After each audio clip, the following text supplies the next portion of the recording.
Welcome to Reddit Aliens. What's your no one will ever believe this true story? Please remember to like, share, and subscribe. My weirdest true story that's most likely not paranormal. Waiting for a city bus one day near an intersection, perfectly normal day. Normal looking car drives past. As it approaches the traffic light, I notice there's a murder of around 30 crows flying behind the car, like one car length up in the air and one length behind. Car turns left at the traffic light, the crows turn left and follow it. Weirdest effing thing, and I couldn't get my phone out in time to take a video. It's like if the crows were balloons on a 15-foot string. That's how tightly they were following that car. And it drives me crazy, because I will never know what happened. Did the driver kill the crow? Was the driver a witch? What happened when the driver got out of the car, wherever they were going? Sweet older lady in our church was a retired nurse, never married, no kids. She had a heart attack, and while she was in the hospital, her niece and nephew came and took her stuff. She had a modest apartment, but she had some very nice crystal and silver, and some lovely furniture. When she came home, she had no dishes and almost no furniture. Several years later, she passed away. Her most recent will, dated after her heart attack, left $1 each to her niece and nephew. Everything else went to the church. Her estate was $9 million. I can sum up my feelings for this past story in one word. Good. I was camping in the Appalachian Mountains with 3 of my guy friends. We were all laughing and telling stories around the fire one night around midnight. The friend next to me grabbed my leg and pointed at the woods. We both saw a man's silhouette standing there. We called out to him, but he turned around and vanished from sight. We were 18, no cell service, and camp was all pitched up at midnight. Too late to search for another spot where we might get away from whoever it was, and too scared to search for him. We decided to sleep through the night. There was with 2-man watch teams. No signs of him for the rest of the night. We got out of the woods all right. 2 days later, 2 hikers were stabbed and killed by a mentally disturbed man who had encountered them on a trail near where we were camping. Every now and then, I wonder how close we came to having our cards punched that night by what could have been a knife-wielding murderer. There's a mountain called Wolverine Peak in the Chugach Mountains in Alaska. It's about 10-ish miles round trip. About 15 minutes before the summit, there's a small airplane wreckage off the side of the trail. It's been there for decades and has been slowly pieced apart by hikers and the elements. We hiked up to the wreckage and I had a bit of a tantrum and didn't want to go any further. My dad and brother continued up to the summit while I sat around the wreckage digging in the dirt, waiting for them to get back. While digging, I found a clearly human tooth, root and all. Gave it to my dad to hang on to, and he promptly lost it on the hike down. This was around 2004, and the airplane crashed in 1956.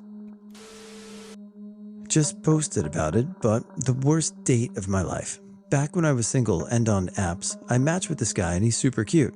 He had a shirtless mirror selfie, which was usually a hard pass for me, but he seemed sweet and nerdy, so I talked to him.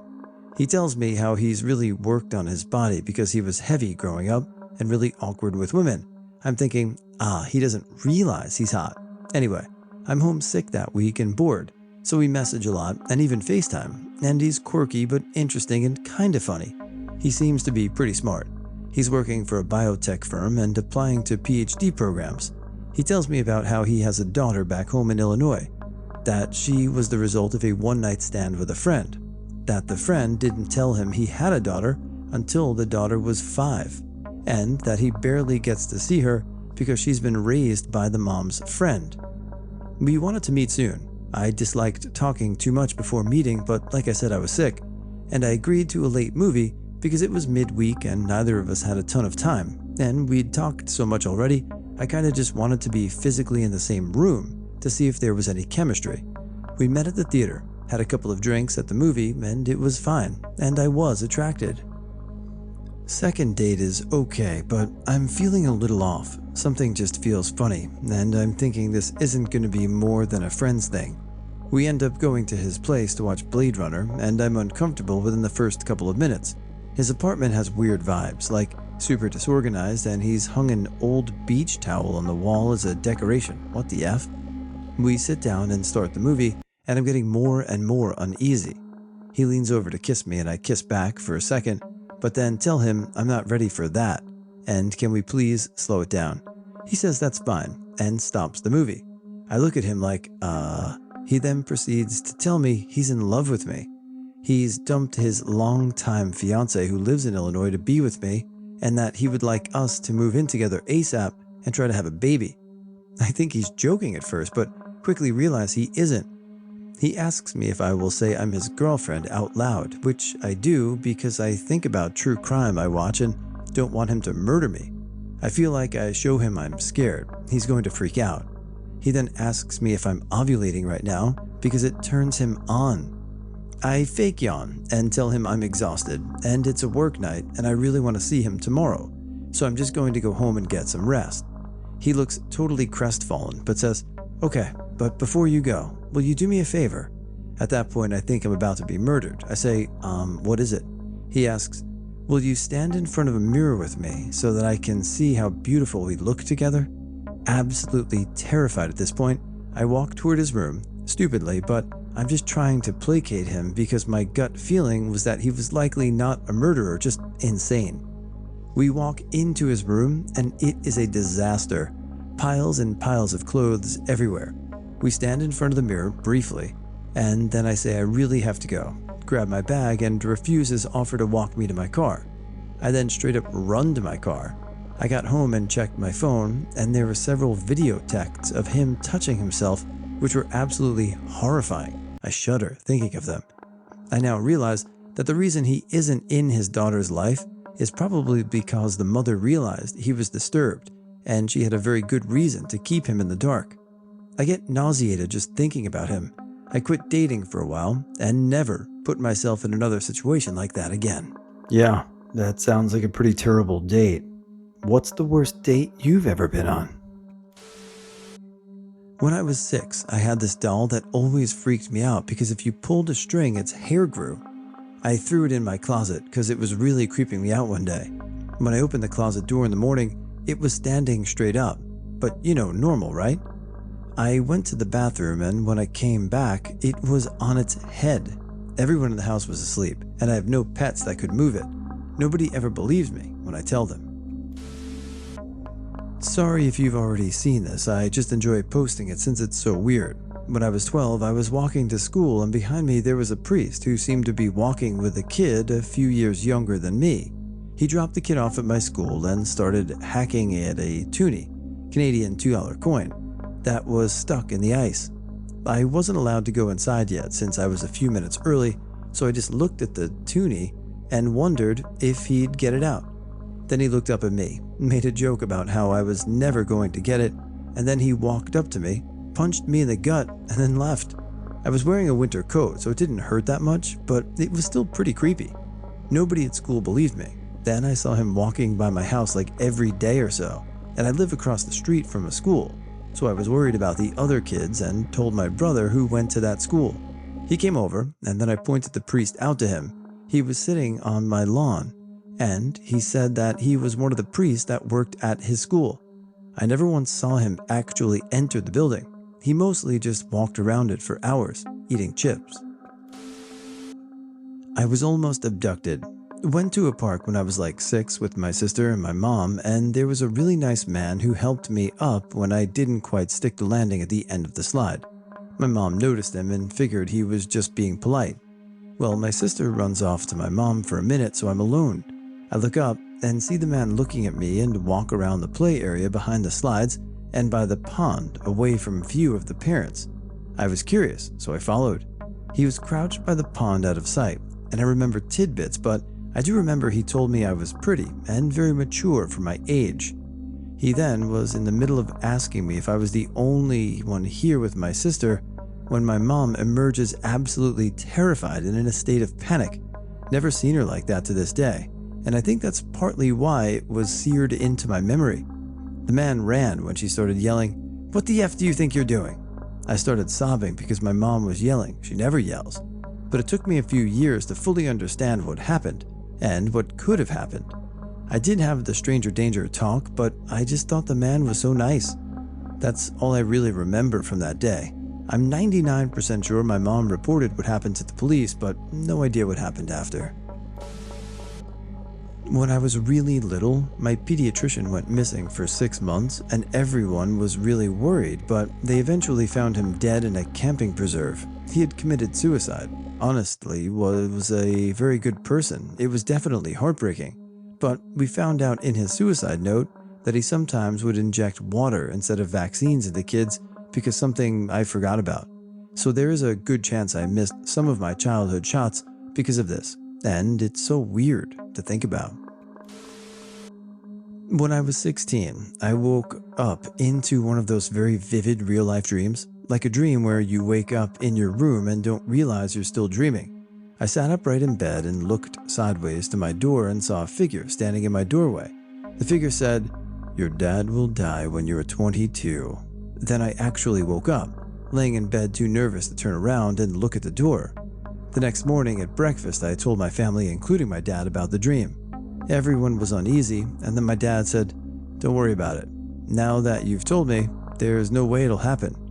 He died tragically and suddenly when I was 22. My wife and I went away for the weekend to a friend's wedding and left our dog at a kennel. So it's about midnight. We're having a good time at the reception, and I suddenly started feeling really weird. Super anxious, shaky, just generally shitty. Never felt like it before or since. Went to our room to lie down, checked my phone and noticed a missed call from the kennel. Right when I started feeling effed, our dog had a stroke and died. Probably not connected, and I'm the last person to believe in the spiritual connection crap, but man, the timing was uncanny. Man, I miss that dog. I was 6 or 7 years old, and for weeks I'd been feeling uneasy when playing outside, walking to school or friends' houses. Going to bed, I felt wrong. It was winter, and there was snow on the ground. I couldn't sleep. This wasn't new. I've always been a light and infrequent sleeper, but usually I just have to fake conversations with myself until I either fell asleep or my alarm went off. That night, for some reason, I was compelled to get up and turn on the bedroom light so I could read. After I turned the light on, I grabbed a book and went to my window bench to settle in, and staring at me were two men's faces. To this day, I could describe them to a police sketch artist. I ran to get my parents, and when they came in, obviously the men were gone. My parents didn't believe me, so I went back to bed and didn't sleep at all. The next day when I went outside to walk to school, you could see two sets of footprints going to and from my window and tire tracks in our yard. My parents told me it was some kids playing a prank, but for a long time after that, I didn't sleep till the sun started to rise. I'd spend my nights staring out my window. One night, my neighbor let his daughter drive a lawnmower in the pitch black on a summer night. She was 14 and had her little sister in the passenger seat. The girl lost control of the lawnmower, drove it off the street, and had the lawnmower end up on top of my mom's car in our driveway, which was private property and considered trespassing. The police didn't believe it until they saw it. The front bumper and hood had to be fully replaced because of the damage the lawnmower did. When filing the claim with Geico, my mom had to call the company as the situation was too strange, and their website did not have a claims category for the type of damage that was done to the car. It took 15 minutes and 3 representatives to help my mom file the claim, as they did not believe it happened. One time I was in my room, alone with the door closed, and I was on my phone just laying down in my bed, and I got up to use the bathroom, and 3 random discs appeared. 2 were leaning against the door, and 1 was on the ground. One was Red Dead Redemption, which we lost years ago, and another was a movie that was supposedly in my parents' room, and the one on the ground was plain, nothing on it. I got a twofer. First, I live in North Dakota, where the winters are a bitch. One particularly cold night, while I was out shoveling in the driveway, the back windshield of my mom's car exploded all on its own. Nothing hit it at all. There wasn't anything touching it. It just happened. Understandably, it took Mom and Dad a while to believe me. For years, I assumed it must have been struck by a micrometeor. Yes, that's a thing. But then someone on the internet suggested it might have just contracted from the extreme cold combined with microfractures. Second, just a few days ago, I picked up a note from my laptop between two fingers, then tossed it aside since I didn't need it anymore. Within seconds, my ceiling fan blew the note back into those same two fingers. When I was 7, my family and I were in a village in our vacation house. It was in the middle of a pretty dense forest, so there were many animals, which I loved a lot. I was sitting on a porch eating strawberries, and I see a squirrel sitting on a railing, clearly being careful as it was at what I would imagine a comfortable distance. I took a strawberry and placed it on the railing in front of me, still far away from it, and went inside. When I went back out, the strawberry was gone, so I assumed it took it. Next year, we were back at the house, and I was once again out on the porch eating sunflower seeds, and the same exact squirrel just casually jumps onto the railing and sits right in front of me, looking at me, expectantly. I put a generous amount of sunflower seeds on the table in front of me and lean back, and after some time, it jumps onto the table and starts eating. I did startle it after a bit, but that was probably one of the best childhood memories. Seems like you met a pretty cool squirrel. I mean, how many times in your life can you say that sentence? Some friends and I were hanging out after hours drinking beers out of someone's trunk in a suburb of Seattle. We're winding down and figuring out how to get home when a group of people wander up the street. The person in front breaks off and comes over to us, and it's Zach Galifianakis. He grabs a beer without asking anyone and starts talking shit about us. Not even telling jokes, just like, "The F are you assholes doing out this late?" This was right after the hangover, and we were all a little starstruck. But the moment someone asked for a picture, he pounds the rest of his beer, waves his entourage in, and leaves. Felt pretty surreal. I have many actually, but this one just happened in February. I was stuck in Mexico because of COVID. I know it sounds like a dream, but what led up to it wasn't at all. I had to go see a doctor downtown, then call Uber for a ride to the mall for groceries. The Uber guy starts driving, then pulls out a second cell phone and does some texting. He then turns to me and says he's not allowed to drop me off at the store's doors. He has to drop me off at a parking lot a block away. That's the rules, and his supervisor will be watching to make sure he doesn't go to the door. That's obviously bullshit, and I figured something bad was about to happen to me, so I told him I knew another driver and was going to ask him. I lied, I don't know anyone. So I texted all the Uber info I had on the driver and his picture, then posted it on Facebook just in case. By then, we were getting close to the mall, so I said to him, "My driver friend said what you told me is bullshit, and you have to drive me to the door." He just looked at me with a smirk and kept driving. So I told him he also has to send all your info to him, including your picture, as well as post it on social media. That's when his face fell, and he took me right in front of the doors. I turned him into Uber, they didn't do anything, and my hotel. And when I got back to Canada, I wrote to the Canadian Council about it. They wrote me back and let me know because of my experience, they have amended the warnings for visiting Mexico to include a warning about potential kidnappings, like I went through. I was on a flight on Georgian Air to Tbilisi to visit my dad. The flight sucked. The plane was packed. I'm 6'8", so I'm barely fit in my seat, and people were standing for the duration of the flight right around me. I decided I'd had enough and hid out in the bathroom for 30 minutes. When I was done decompressing, I came out, checked the time, made a vague, educated guess on how long we had to fly at that point, set a time for about 3 hours and 20 minutes, hit +1 a few times, went back to my seat and tried to sleep. I wanted to be able to look at the timer and think, okay, only about 2 hours left or so. I shit you not, the exact moment our wheels touched down, my timer went off. I forgot I had set it, and I was startled. I cannot stress enough how perfect the timing was. I will never experience timing like that perfect again. A few months ago, I was on a scout camp. It went like any other scout camp goes.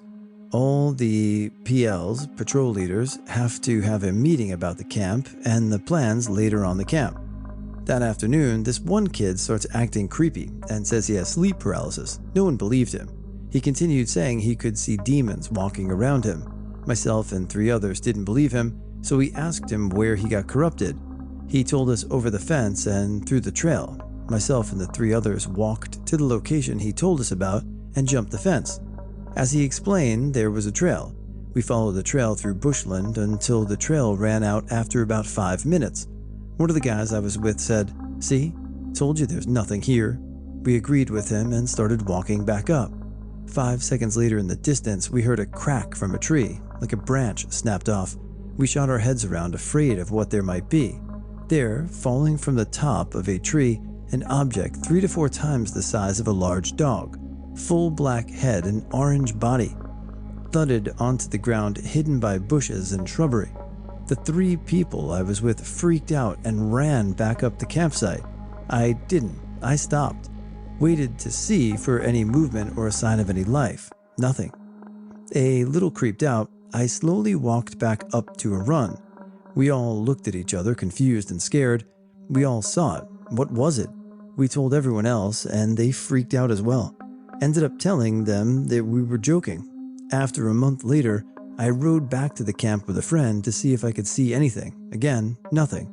To this day, no one believes me.